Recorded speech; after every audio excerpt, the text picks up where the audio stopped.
Save mo na yung recipe na 'to para hindi naman puro spaghetti yung nasa lamesa niyo sa Pasko.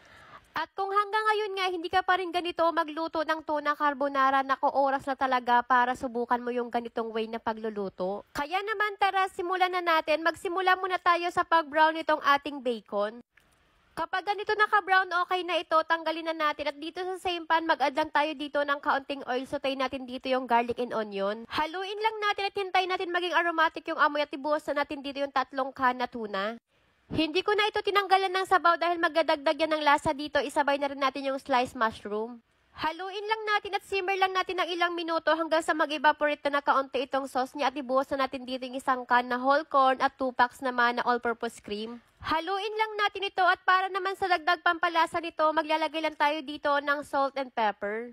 Mix lang ulit at simmer lang natin ito ng ilang minuto at ilagay na natin dito itong sliced cheese. Kaunting simmer na lang at luto na to, kaya naman isave mo na yung recipe na to nang masubukan mo na rin.